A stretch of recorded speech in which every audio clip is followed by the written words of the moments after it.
आज के समारोह के मुख्य अतिथि Shri CG Rajinikanthan, director general industries and commerce, government of Haryana. मेरे batchmate Shri SS Dhillon, retired additional chief secretary, और हमारे आज के कार्यक्रम के guest of honour Shri Mukesh Sharma, senior general manager HR and administration, Indian synthetic rubber private limited, Panipat refinery, और उनकी श्रीमती जी, उनका भी मैं यहाँ पधारने पर स्वागत करता हूँ।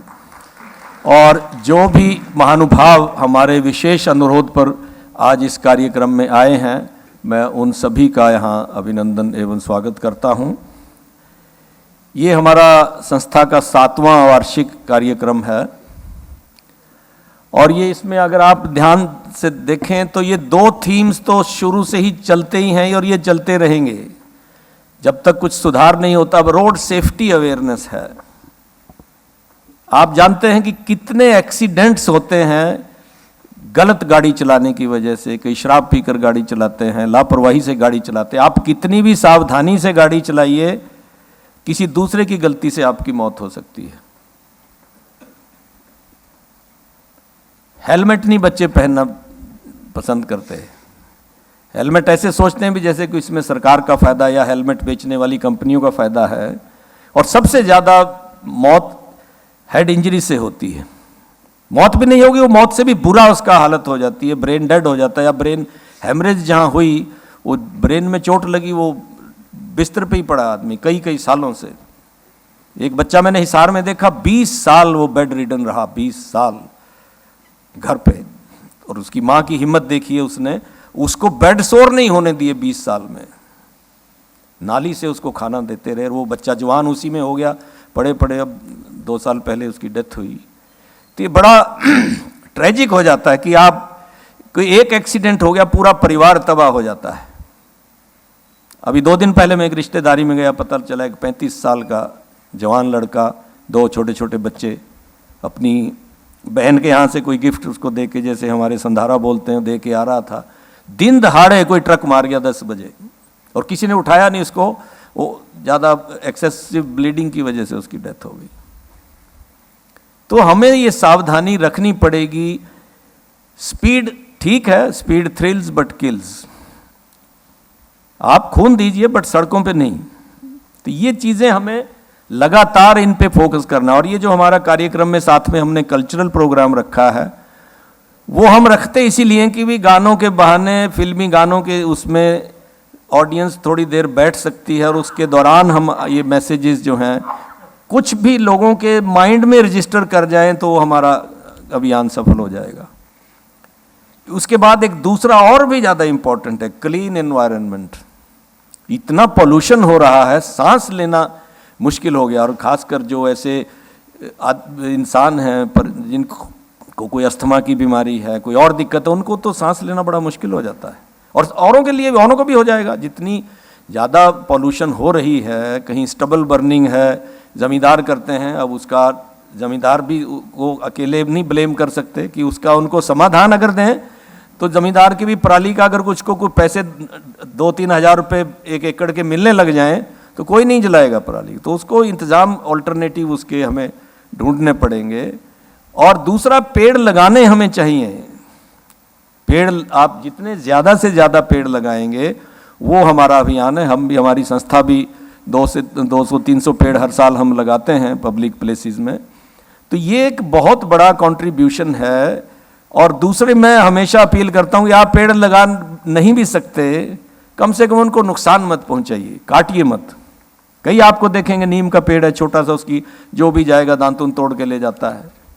भाई कभी इसमें पानी की बोतल भी डाल दिया करो, वो कोशिश नहीं करते वो।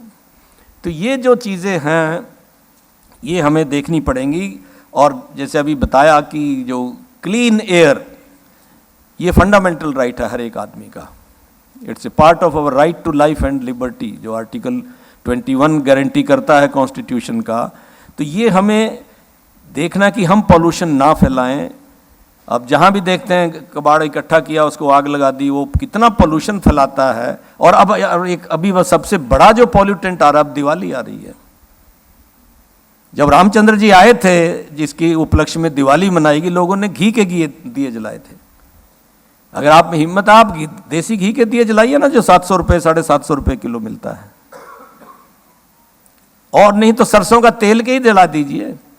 पर पटाखे इतने सारी रात चलते रहते हैं और जानवरों को इतनी दिक्कत होती है, और बहुत से जानवर मर जाते हैं, हार्ट अटैक से मर जाते हैं।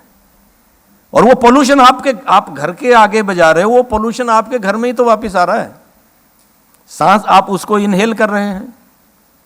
तो ये इस पे हमें ध्यान देना चाहिए। ग्रीन दिवाली मनाइए, आप बिना पटाखों के भी दिवाली मना सकते हैं। कैंडल जला दीजिए, और इस तरह के और काम हैं। घी के दिए जलाओ, सरसों के तेल के दिए जलाइए। तो इस तरह के आप काम करने चाहिए। अगर नहीं करेंगे तो आगे सांस नहीं ले पाएंगे। और पेड़ जिस ढंग से कट रहे हैं, लग नहीं रहे। आपने देख लिया कोरोना में ऑक्सीजन का बेड सारे स्टेट में, एक बार कोई हमें किसी दोस्त के लिए चाहिए था बेड कोरोना में, ऑक्सीजन उसकी सिलेंडर की ज़रूरत थी, ऑक्सीजन सिलेंडर नहीं कहीं मिला। ऑक्सीजन सिलेंडर की फैक्ट्रियों पे पुलिस लगानी पड़ी कि इतनी मारामारी होगी उसकी, तो वो चीज़ ना आए। और आगे तो ऑक्सीजन आपको वैसे नहीं मिलेगी अस्पतालों में, तो क्या उसकी छोड़िए आप। अगर जिस ढंग से पेड़ हम नहीं लगा रहे या कट रहे हैं पेड़, वो बहुत एक चिंता का कारण है। ग्रीन कवर हमारा हरियाणा का तो और भी बहुत कम है। तो ये हमारी जिम्मेवारी बनती है। तो मैं एक अपील आप सबसे करता हूँ कि कोई भी घर में कोई खुशी का दिन आता है, किसी का जन्मदिन है, आपका है, बच्चे का है, आपकी धर्मपत्नी का है, या कोई मैरिज एनिवर्सरी है, उस पे पेड़ ज़रूर, एक पेड़ भी आप लगा दें साल में, तो उसी से हमारा काम चल सकता है। तो ये इसको हमें फोकस करते रहना है, इसके बिना आपका काम नहीं चलेगा। और एक तीसरा और टॉपिक है नेशनल इंटीग्रेशन, जो देश में कई बार ऐसे आपसी जो झगड़े हो जाते हैं, तो ये देश की एकता और अखंडता को बनाए रखना हम सबका कर्तव्य है। हम सभी धर्मों को मानने वाले एक हैं, सब भारतीय हैं। तो ये हमें इस पे भी ध्यान देना है कि किसी के बहकावे में ना आए, और हम जो है सभी का आदर करें, सभी धर्मों का आदर करें, सभी लोगों का आदर करें। तो ये हमारा कर्तव्य बनता है। तो ये हमारे जो इस तरह के उद्देश्य हैं, वो इसको हम हर बार हर फंक्शन में इसको फोकस करते हैं। और ये जितना भी ज़्यादा, मैं कह दूँ इसमें से आज जितनी भी ऑडियंस है उसमें से 10 लोग भी इसको मान लें, तो हम सोचेंगे भी हमारा जो अभियान है वो सफल हुआ।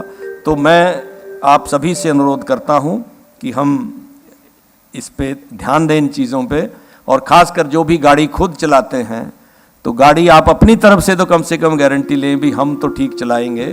तो ये इन शब्दों के साथ मैं आप सभी का एक बार फिर स्वागत करता हूँ।